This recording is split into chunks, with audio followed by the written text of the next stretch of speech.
9 de junio de 1978.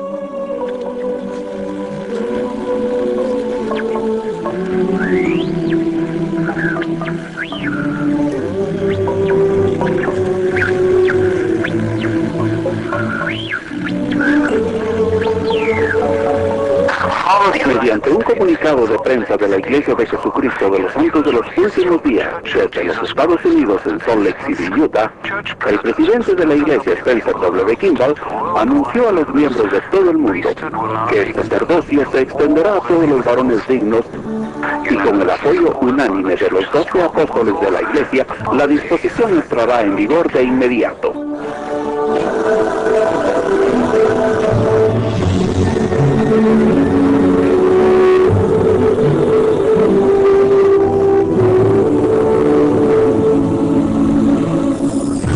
Los pioneros de África.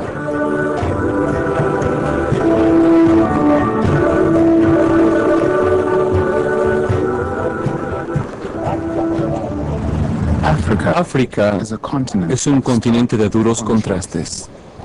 Es el hogar de más de 50 naciones, con 680 millones de personas, más de 800 idiomas y cientos de religiones. Una de esas religiones tiene su origen en un tiempo y lugar en que los pioneros abrían camino a través de la frontera americana. El mismo espíritu pionero que condujo a Brigham Young y a sus seguidores a través de las planicies hacia Utah, también se encontró en África.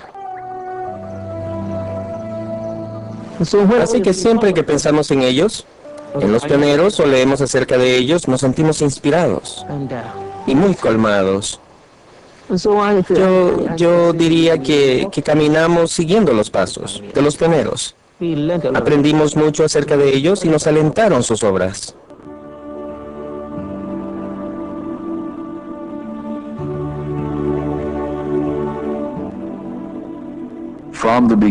Desde el comienzo, esas personas maravillosas me parecieron tan creyentes. No quiero sonar trivial, pero para ellos la fe es natural.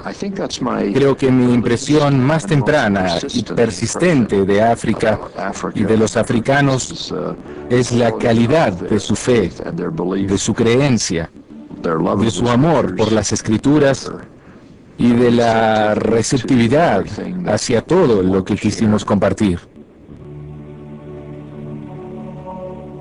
El cristianismo no es nuevo en África. Se difundió a través del Mediterráneo y bendijo la parte norte de nuestro continente hace casi 200 años.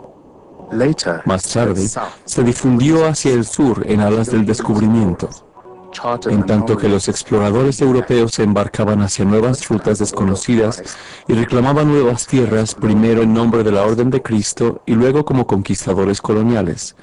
Pero fue la desinteresada dedicación de los misioneros cristianos en los siglos XVIII y XIX la que plantó con firmeza la Biblia en el propio corazón de África. Tenemos una gran deuda con los primeros misioneros cristianos de Inglaterra, Francia, Bélgica y de Alemania y otros que fueron a África. Ellos sufrieron, lucharon en circunstancias adversas y llevaron el cristianismo al continente tal como lo entendían. Llevaron la Biblia e inculcaron en el pueblo africano un amor profundo por ella. También llevaron la educación a fin de que las personas pudieran leer uno de los idiomas del oeste. Con nuestro punto de vista, todo esto constituyó la preparación para el arribo de la plenitud del Evangelio. 150 años atrás, África Negra era el cementerio del hombre blanco. Cuando los misioneros zarpaban rumbo a ella, tenían pocas esperanzas de volver a su tierra natal. Tenían una expectativa de vida promedio de menos de un año.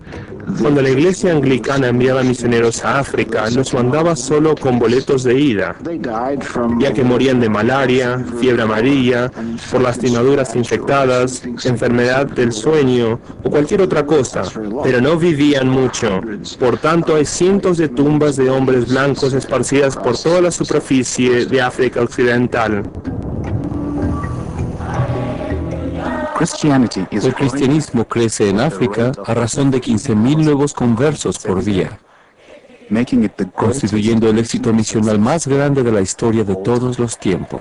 Hay personas que sostienen que no falta mucho para que haya más cristianos en África que en cualquier otra parte del mundo, de manera que comenzará a enviar misioneros cristianos a Europa en vez de ser al revés.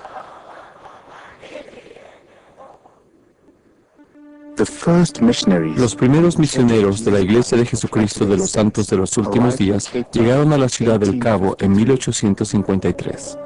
El presidente Brigham Young llamó a más de 100 misioneros para ir a muchas partes del mundo y comenzaron a establecer la iglesia en África, pero solo entre la población blanca.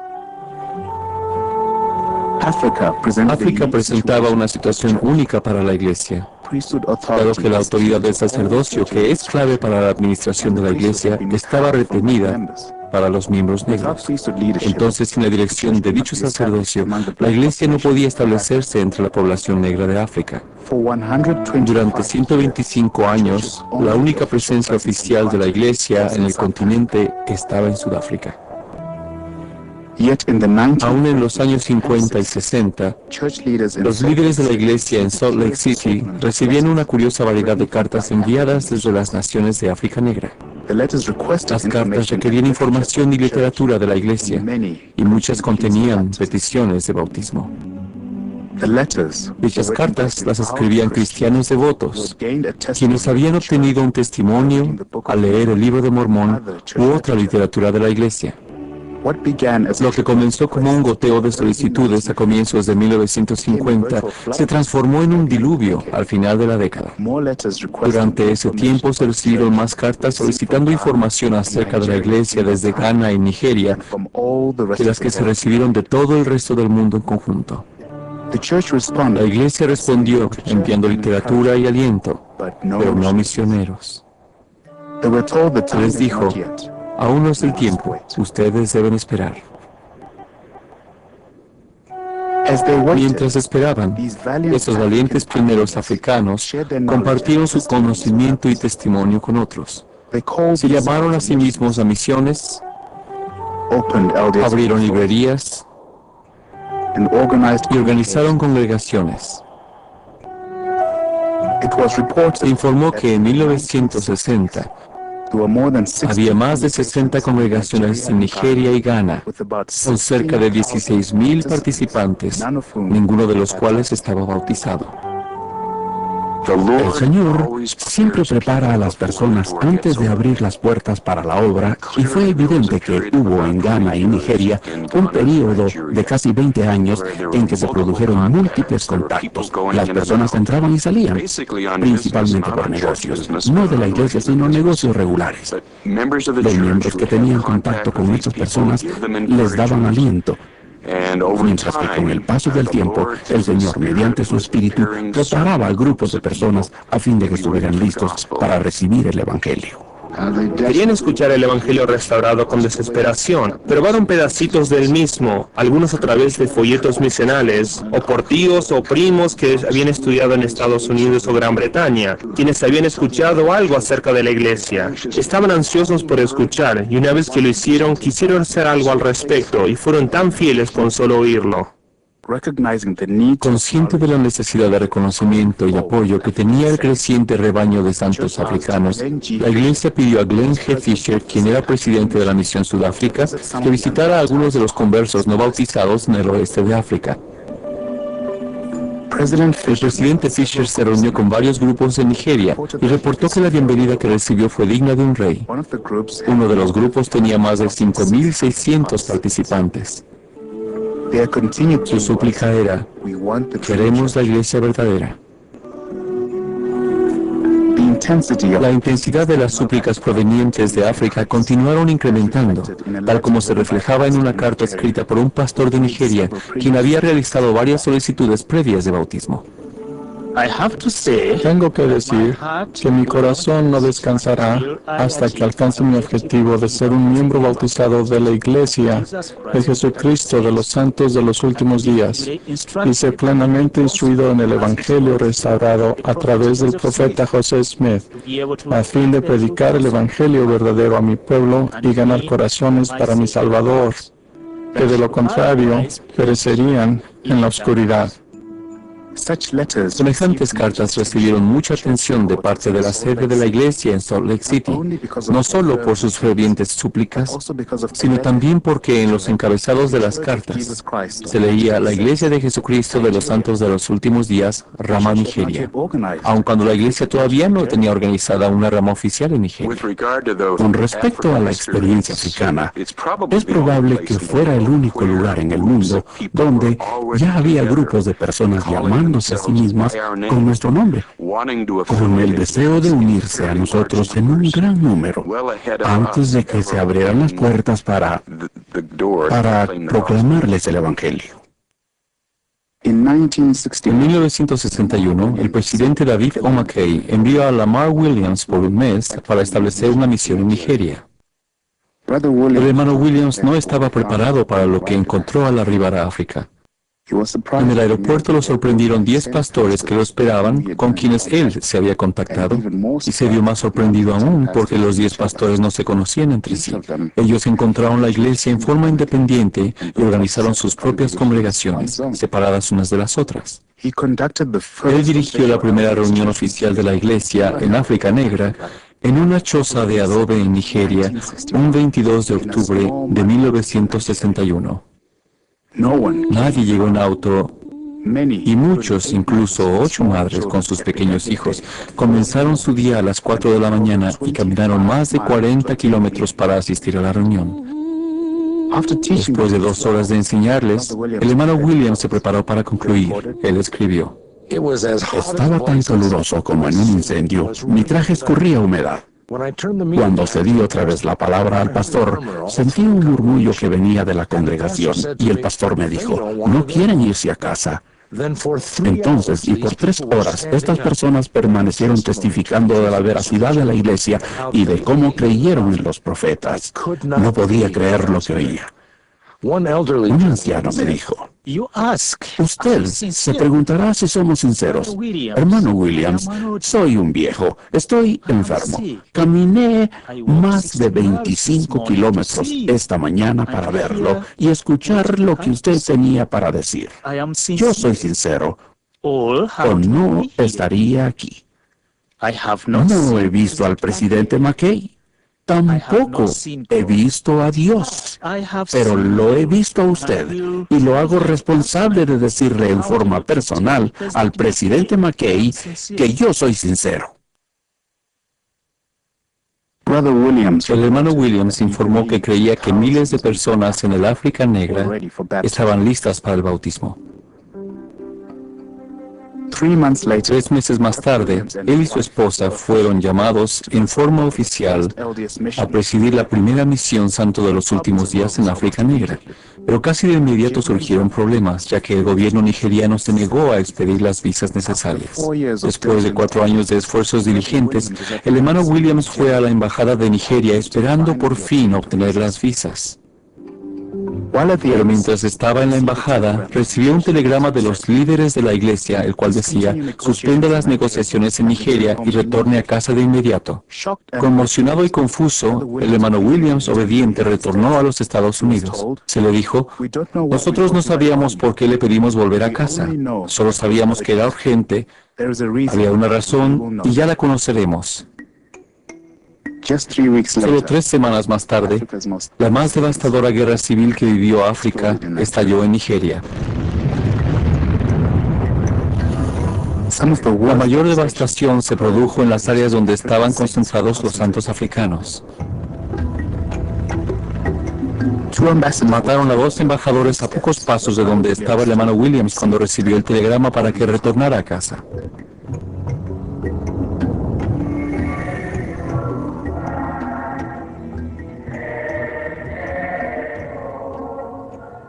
Durante casi 2 décadas, comenzando en los primeros años de 1960, miles de fieles santos africanos siguieron adelante sin el bautismo ni el liderazgo del sacerdocio. Algunos se desanimaron y se distanciaron. Otros encontraron fuerza en la adversidad y se apegaron a su creencia de que la plenitud del Evangelio llegaría por fin a toda África. Los visitantes santos de los últimos días que entraban y salían de África Occidental por negocios, llevaban literatura y alentaban a los santos africanos. Mientras estuve allí, antes de 1978, y previo a la revelación del sacerdocio, me preguntaba cuándo llegaría el tiempo que tendríamos misioneros allí, y si ese día llegaría durante mi vida. Y mi consejo a las personas con las que nos encontrábamos era: sigan adelante, sean fieles, lean el material que tengan, oren con sus familias, sigan reuniéndose y ayudándose.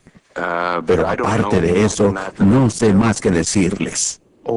Aunque la mayoría de las cartas provenían de Ghana y Nigeria, conversos no bautizados surgieron por todo el continente: Malawi, Mozambique, Zimbabue, Sudáfrica, Kenia y Zaire.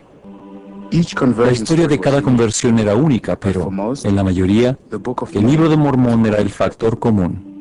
El libro de Mormón es el gran poder misionero y posee un poder de conversión, y lo hemos visto en el surgimiento de la iglesia en los continentes de Sudamérica y Asia, y así que él se abre camino por sí solo. En Ghana, el libro de Mormón se abrió camino hacia Joseph William Billy Johnson, un predicador que recibió una copia en 1964. Porque el testimonio del profeta José Smith me inspiró. Comencé a leer el libro de Mormón y descubrí que es verdadero. Así que comencé a compartir el Evangelio con mis hermanos y hermanas. Uno de sus primeros conversos fue un adolescente llamado William Fifi. El hermano Johnson golpeó a la puerta de William durante uno de sus muchos esfuerzos misionales y enseñó el Evangelio a William y a su madre.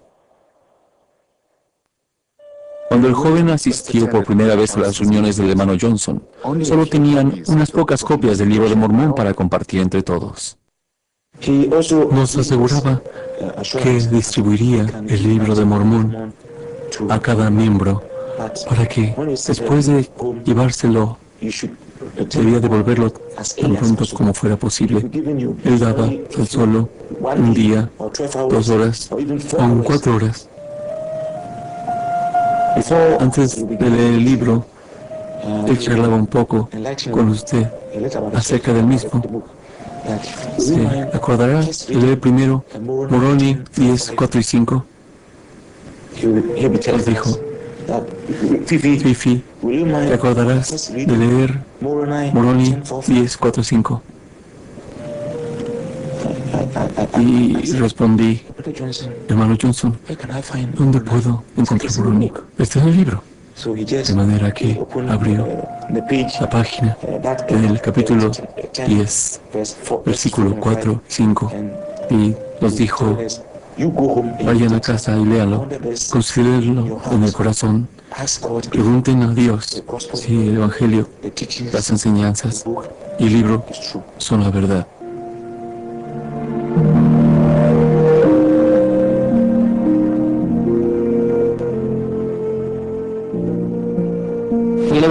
Nunca creímos que era fácil, para nada. En ese tiempo, muchos tenían impresiones erróneas acerca de la iglesia. Así que tildaron a nuestro grupo de organización anticristiana. Pensaban que servíamos a José Smith y que el libro de Mormón estaba hecho por un hombre, quiero decir, escrito por el mismo José Smith. No creían que era la palabra de Dios. También comenzaron a ridiculizarnos. Y algunas veces hasta nos echaron de nuestras casas alquiladas, donde vivíamos, en donde organizábamos nuestras reuniones. Fuimos expulsados 3 veces del área que alquilábamos, pero continuamos avanzando y expandiendo nuestro grupo, abriendo más en muchas otras ciudades. El hermano Johnson ayudó a organizar 10 congregaciones a lo largo de 14 años y para fortalecer a su pueblo contra las pruebas y la persecución centró en la historia de los primeros tiempos de la iglesia. Lo que más nos fortalecía era estudiar sobre los pioneros de la iglesia que entraron en Salt Lake. Cuando leímos acerca de ellos, nos sentimos inspirados en gran medida y alentados por su manera de seguir adelante sin hacer caso a ninguna oposición. Eso nos mantuvo, porque ellos abandonaron todo lo que tenían, abandonaron todas las cosas y siguieron la verdad. Y al hacerlo, ellos allanaron el camino para nosotros. Santo, santo, santo, Dios Todopoderoso. Santo, santo, santo, santo, si tu nombre es. Santo, santo, santo, santo, si tu nombre es. No sabíamos mucho acerca del orden de los servicios de la iglesia. Por lo tanto, lo que hacíamos era encontrarnos, orar, cantar himnos y predicar. Con los años hicimos cambios, porque leímos sobre la iglesia y tuvimos la escuela dominical, pero no teníamos reunión de sacerdocio porque no teníamos el sacerdocio. Pero nos reuníamos como hombres en la iglesia y hablábamos del evangelio, pero en la escuela dominical. El hermano Johnson quedó atónito cuando se enteró que la iglesia enviaba misioneros a un país cercano. Él no entendía por qué ellos no venían a Ghana, aun cuando estaban tan cerca. Por cuenta propia viajó a Monrovia, en Liberia, a fin de encontrar a los misioneros, pero no halló lo que esperaba. Corrí a Monrovia. Escuché que la iglesia estaba en esta ciudad. Viajé en avión hasta ahí para unirme a ellos. Pensaba que era nuestra iglesia, pero era la reorganizada. Entonces dije, no, esta no es la iglesia. No. Una cosa que escuché que me preocupó un poco y me hizo sentir mal fue esto, que ellos no hablaban bien de la iglesia de los santos de los últimos días. Estaban en contra del profeta Brigham Young. Yo dije, esta no es la iglesia, no me uniré a ellos, no, vuelvo a Ghana.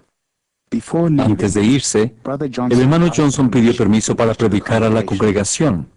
El sermón misional que pronunció fue tan poderoso que 30 miembros, incluida la esposa del ministro, se convirtieron y abrieron su propia rama en Liberia. Esperamos por más de 10 años la llegada de misioneros, pero no llegó ni uno. Los miembros comenzaron a alejarse porque sentían que llevaban demasiado tiempo en la iglesia sin poder bautizarse. Esto fue muy duro para mí. Así que me puse de rodillas y oré al respecto. Entonces el Señor me dio una idea acerca de algo que podía hacer para bautizarlos en forma provisional. Él les explicó que no poseía la autoridad del sacerdocio, que ellos deberían bautizarse de nuevo con la debida autoridad en cuanto los misioneros llegaran. El bautismo provisional, junto con un certificado, pareció satisfacer a la mayoría de sus seguidores. En Nigeria, Anthony Obina fue otro de los primeros pioneros. En 1965 tuvo un sueño que de hecho cambió toda su vida. Me visitó un hombre alto y majestuoso que llevaba un bastón en su mano derecha. Me llevó a uno de los edificios más hermosos que jamás había visto y me mostró todas las habitaciones. Años más tarde tuve el mismo sueño en el que de nuevo se me mostró el mismo edificio. Un día en que estaba en casa, abrí un viejo ejemplar del Reader's Digest de 1958. Allí había un artículo sobre la Iglesia de Jesucristo de los Santos de los Últimos Días. No conocía esa iglesia, pero allí delante de mis ojos estaba el mismo hermoso edificio que visité en mi sueño. El hermano Obina escribió de inmediato a la sede de la iglesia solicitando literatura y el bautismo. Él recibió la literatura, organizó a sus seguidores en una congregación y esperó la llegada de los misioneros.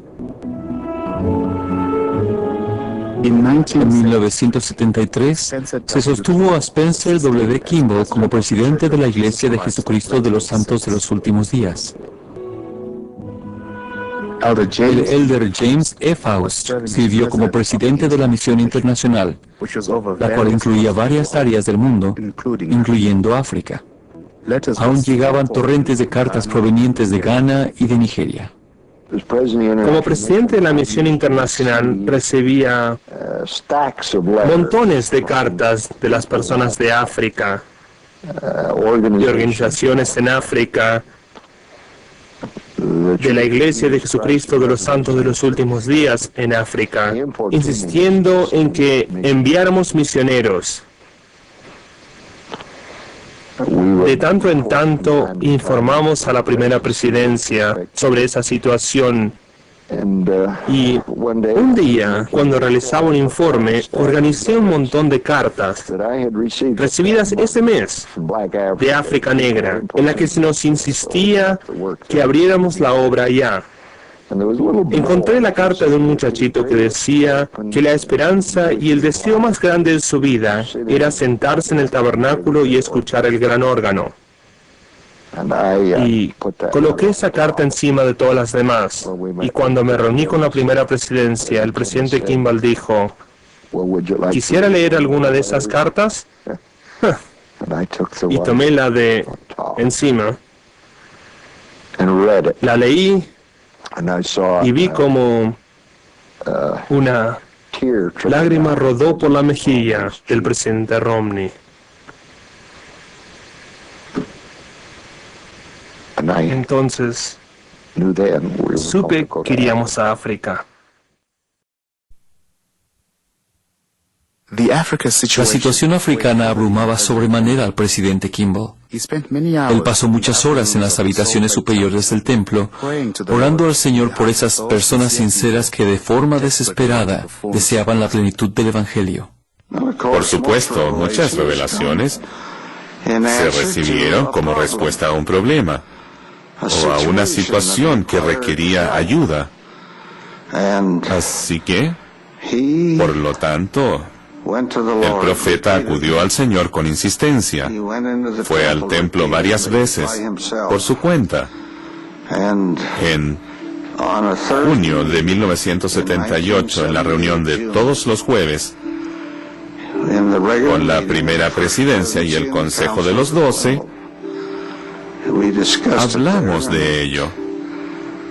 Nos unimos en sincera oración y él oró.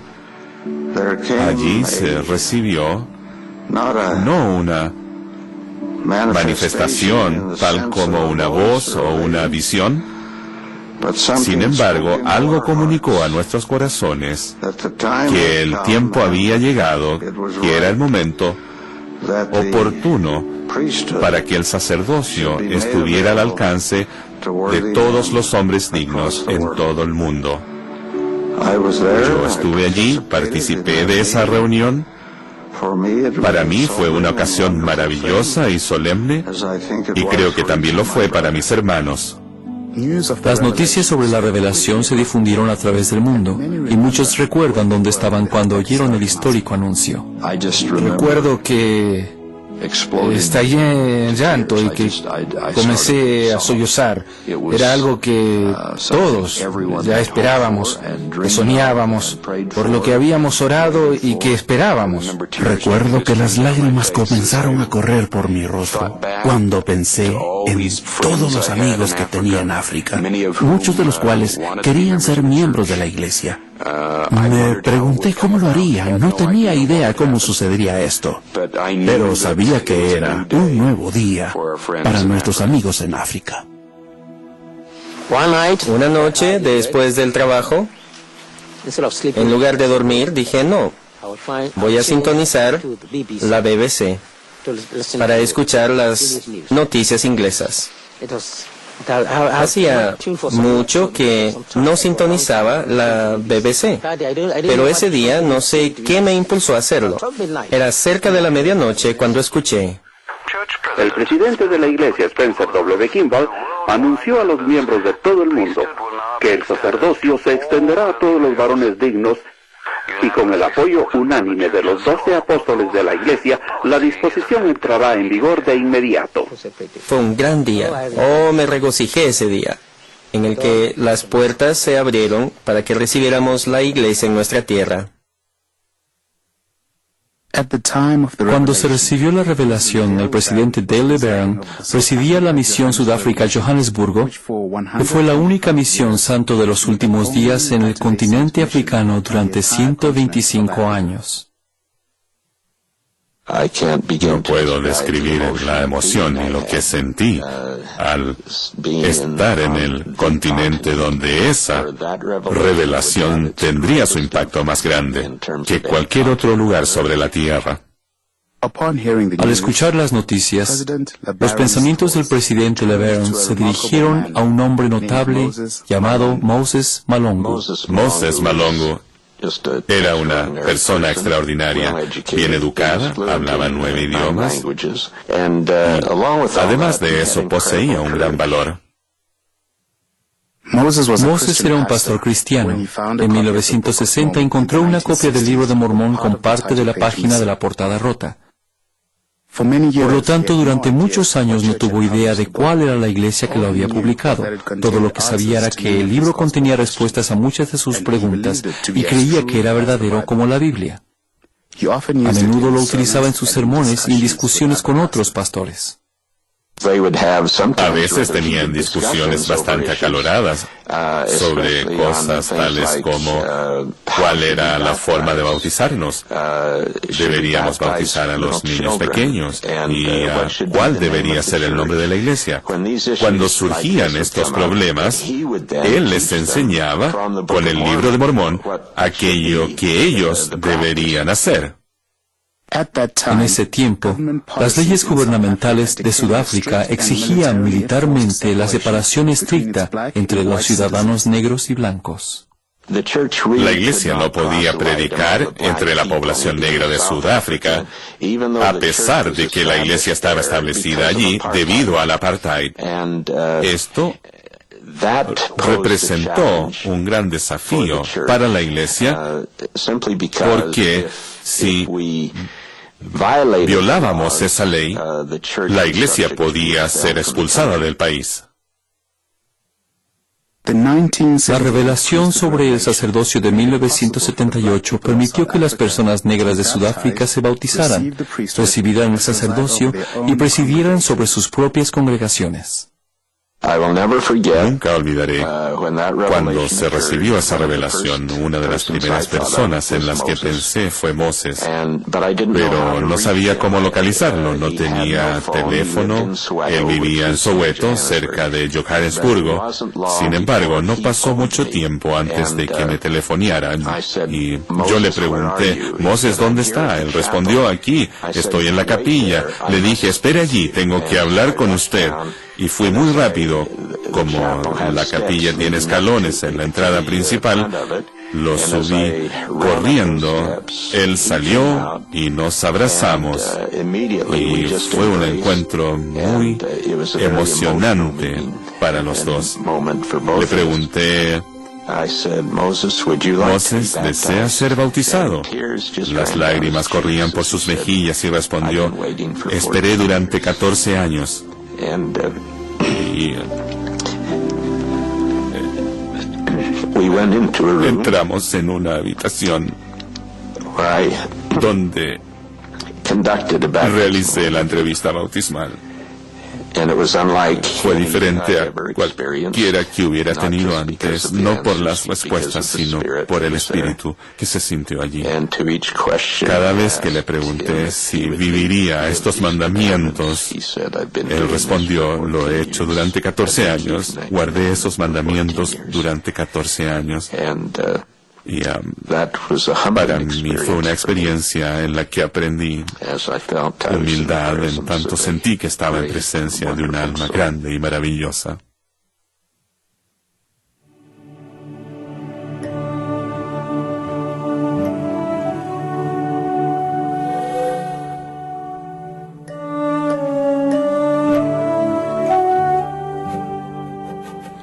Después de la revelación, 2 parejas de misioneros fueron a África Occidental.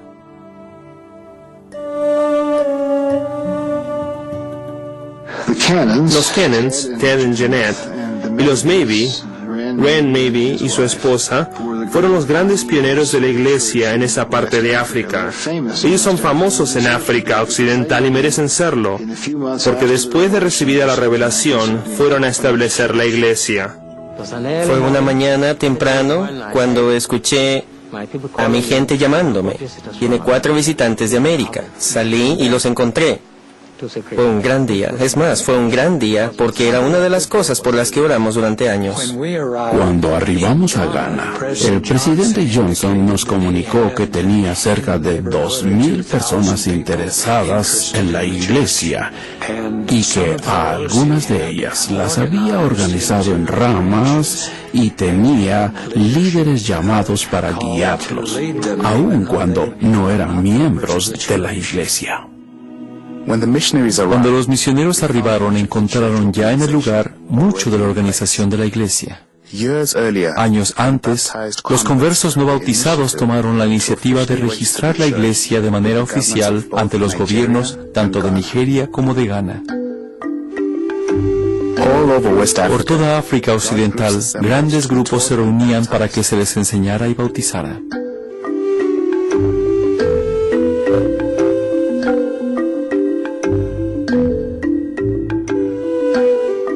Janet tenía el trabajo de llevar la cuenta de todos los bautismos. Así que teníamos una cuenta precisa y un listado de los nombres de quienes se bautizaban. Anthony Obina fue el primer africano negro bautizado por los misioneros santos de los últimos días en África. Más tarde se le sostuvo como el primer presidente de Rama en Nigeria. Sabíamos por adelantado quién sería bautizado y quién sería entrevistado. En tanto sus esposos realizaban las entrevistas, la hermana Cannon y la hermana Maybe enseñaban himnos a quienes esperaban. Cuando entrevistó Elder Maybe, me preguntó si sabía que el bautismo previo era temporario. Le respondí, sí.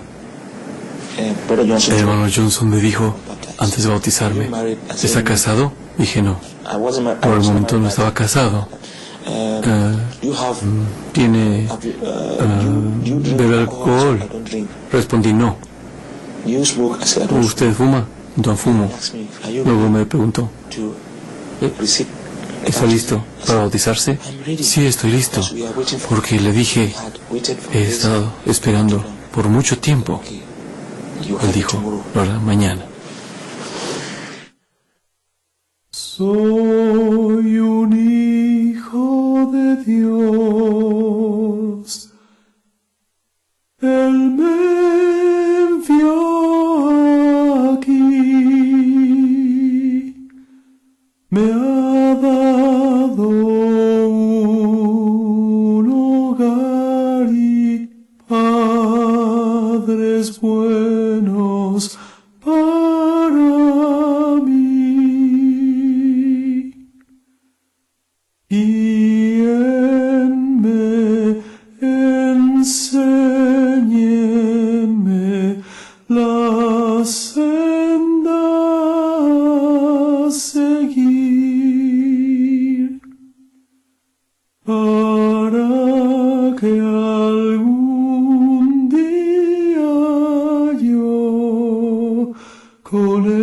él pueda vivir.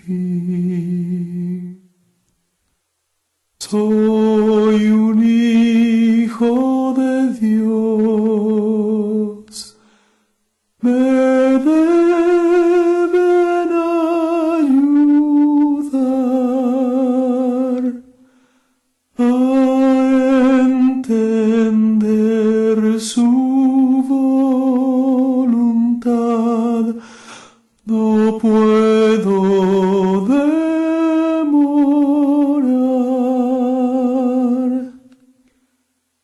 Guíenme, enséñenme la senda a seguir,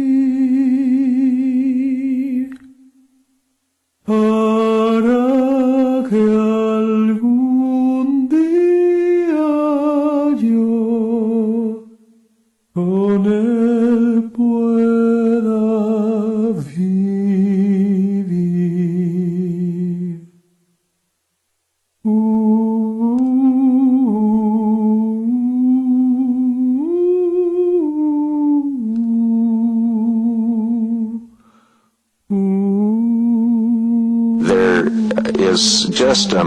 En el África hay un maravilloso espíritu y lo ha habido por décadas, pero ahora el poder, la autoridad, el sacerdocio y la revelación están en ese lugar y estas personas están llegando a la iglesia en grandes números. El desafío más grande que tenemos como iglesia en África no es bautizar, sino tratar de contener una explosión. Durante 125 años la iglesia permaneció casi exclusivamente en Sudáfrica, con una cantidad de unos 7.000 miembros. Desde la revelación en 1978, el número de miembros de África creció con la rapidez de un rayo para llegar a casi 200.000 miembros establecidos en 28 naciones africanas. No siempre podemos ver el nacimiento de una iglesia de la noche a la mañana, por decir algo, y estar conscientes de ello como lo vimos en África. Por lo general se convierte uno por ciudad o dos por familia, pero en este caso fue toda una nación a la vez, o de hecho todo un continente a la vez. Y es lo que hace fascinante esta historia, digna de estudio, y creo que única en los tiempos modernos. Hay un viejo dicho, a manera de acrónimo, acerca de las personas que llegan a África Occidental esperando cambiar las cosas, que dice Wawa, África Occidental ganó de nuevo. En otras palabras, a lo largo de los años, muchos vinieron y se fueron. Quienes quisieron cambiar las cosas fallaron. Es significativo el contraste con nosotros, que establecimos múltiples estacas.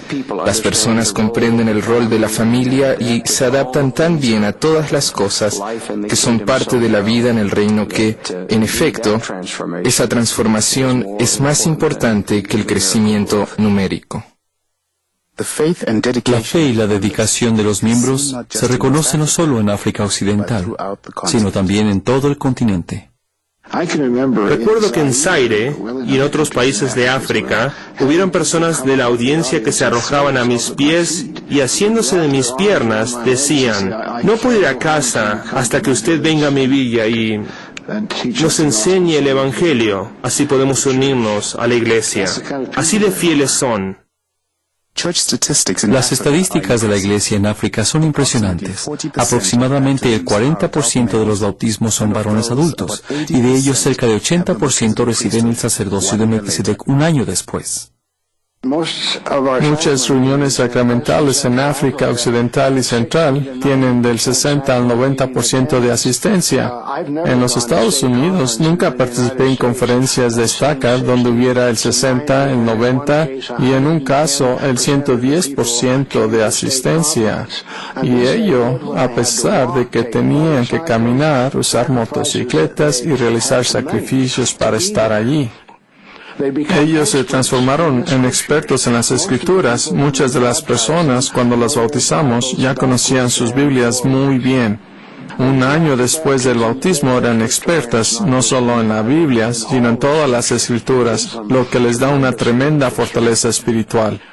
Mientras estábamos allí, después de que el presidente Howard W. Hunter pidió que cada miembro adulto de la iglesia tuviera una recomendación para el templo, sin importar que la fuera a usar o no, teníamos presidentes de misión en Nigeria que hacían entrevistas para la recomendación para el templo a parejas que caminaban distancia de alrededor de 35 kilómetros a fin de que se les entrevistara para obtener una recomendación que no tenían esperanzas de utilizar antes de su expiración.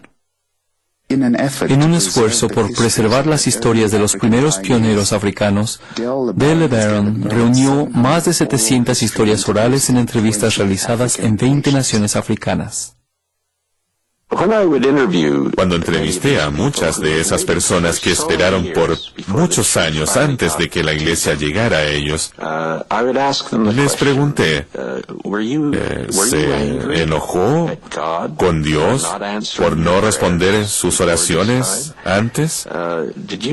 ¿Se sintió decepcionado con su Padre Celestial o con la iglesia? Sus respuestas siempre fueron muy positivas, reflejando una profunda comprensión de las Escrituras. Cuando le hice esa pregunta a Moses Molongo, uno de los que esperó más de 14 años para ser bautizado, su respuesta fue, oh no, nunca me enojaría con Dios. Él es muy bueno. Pero luego él sonrió y dijo, pienso que casi me convertí en perfecto en esperar. Más tarde agregó, pienso que me convertí mejor en esperar que Cornelio. Cornelio, por supuesto, fue un gentil que no recibió el Evangelio en los tiempos del Salvador o después de su ministerio, hasta que Pedro recibió el mandamiento de predicar a los gentiles. Hay una especie de ritmo de la restauración, según el cual las cosas se mueven de forma lenta y casi, digamos, lánguida, y entonces llega la luz del sol de la mano del Señor a través del esclarecimiento que viene con la revelación y también con la restauración. Cuando decimos línea por línea y precepto por precepto, hablamos de la manera en que la obra comienza a desplegarse de manera muy humilde, como pensamos que sucedería en África Negra. En 1989, la iglesia fue expulsada de Ghana repentinamente y de manera inesperada. El gobierno hizo una declaración que dictaba que la Iglesia de Jesucristo de los Santos de los Últimos Días realizaba actos que atentaban contra el Estado. Y debido a ello, se prohibían las actividades de la iglesia. El gobierno ocupó nuestras capillas, también puso personal de seguridad policial y de la defensa civil para custodiar nuestros edificios, de modo tal que al ocupar las casas de oración, los miembros no podían reunirse en ellas. Recuerdo al Elder Johnson, que siendo misionero de tiempo completo, iba de casa en casa para levantarle el ánimo a los miembros. El día que se estableció la prohibición tenía preparadas 35 personas para el bautismo. Estaba en la misión, trabajando en la reactivación, enseñando y bautizando, y había preparado a dichas personas. Los líderes de zona estaban allí entrevistándolas cuando se anunció la prohibición. De modo tal que regresé con mi gente y les dije, miren, no podemos hacer nada más, porque las actividades de la iglesia se prohibieron desde hoy, que era cuando los iban a entrevistar y bautizar, pero no podemos hacer nada. ¿Qué van a hacer? Ellos me contestaron, hermano Johnson, esperaremos por la iglesia. Yo estaba sorprendido. Miembros nuevos venían a la iglesia y me decían, nosotros esperaremos a la iglesia. Lo que hicimos fue pedir a los miembros que se reunieran como familias en sus hogares. Así que la prohibición hizo que en realidad se organizaran muchas ramas de la iglesia de inmediato. Cada padre era el patriarca de su hogar. algo así como el presidente de su hogar, presidiendo sobre su familia, preparando los sacramentos para sus hijos y su familia. Los miembros permanecieron firmes y optimistas. Un hombre escribió a su amigo en Utah: un oficial del gobierno anunció públicamente que nunca se le permitiría a la iglesia retornar a Ghana, pero no lo creo. Una vez, un gobernador insensato en Missouri dijo algo parecido. Después de 18 meses, se le permitió a la iglesia regresar a Ghana. La prohibición abrió una gran puerta para que muchos investigaran, porque durante ese tiempo muchos comenzaron a investigar qué era la iglesia. Porque algunos investigaron por curiosidad en ese tiempo. Leyeron nuestros libros para saber sobre lo que creíamos. Cuando se abrieron las puertas, corrieron hacia ella. Vimos llegar a muchas personas. Así que creo que el Señor mismo hizo un gran trabajo misional durante ese tiempo. Los santos se fortalecieron durante esa época, y menos de un año después se organizaron 2 estacas el mismo día. Recibí la asignación de organizar la estaca en Accra, Ghana. Esto se retrasó un año por algunas dificultades políticas, pero al final el hermano Faust y yo pudimos ir. Él fue a Ciudad de Cabo a organizar una estaca el mismo día que yo organizaba la estaca en Accra. Y creo que no estaba preparado para lo que vimos en esta ciudad, especialmente en la reunión del sacerdocio, donde todos los hombres y jóvenes vinieron vestidos como correspondía, radiantes llevando sus escrituras. Fue una gran experiencia. Esos recuerdos de personas maravillosas son poderosos y eternos, ya sea en Ghana, Nigeria, Suazilanda o Lesoto. Uno tiene la sensación de que no solo nos movimos en una nueva dimensión de la historia, sino que nos movimos mucho más rápido de lo que jamás imaginamos. Era un mundo nuevo y lo presenciamos. Vimos el comienzo de la iglesia en ese gran continente. Estoy tan agradecido a nuestros líderes en Estados Unidos, agradecido a nuestros profetas, al profeta Hinckley,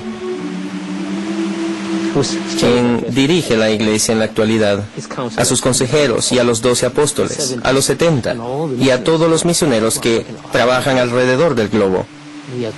Estamos también agradecidos por todos los misioneros que vinieron a nuestra tierra para laborar entre nosotros. Han hecho un gran bien en nuestras tierras. En el año 1998, el presidente Gordon B. Hinckley realizó una histórica visita por África.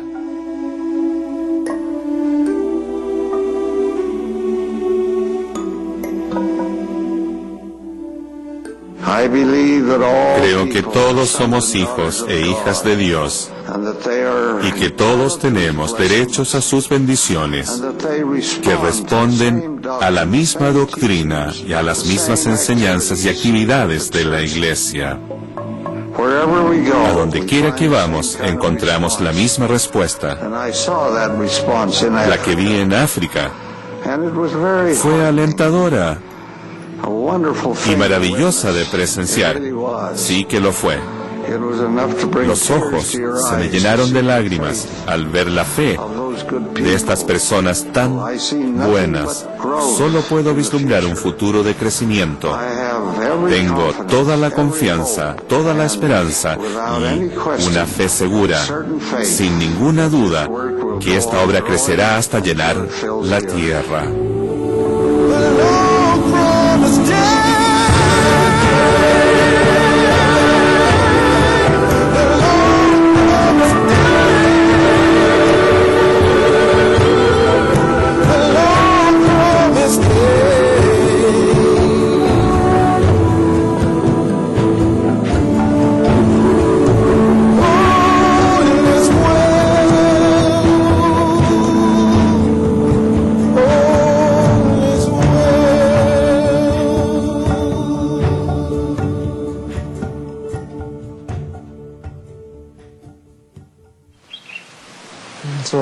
Ruego que los santos continúen edificando la fe, que todos seamos humildes y vivamos los mandamientos. Así el Señor oirá nuestro clamor y traerá el templo a nuestra tierra. Si el templo es construido en nuestra tierra, veremos muchas bendiciones sobre ella.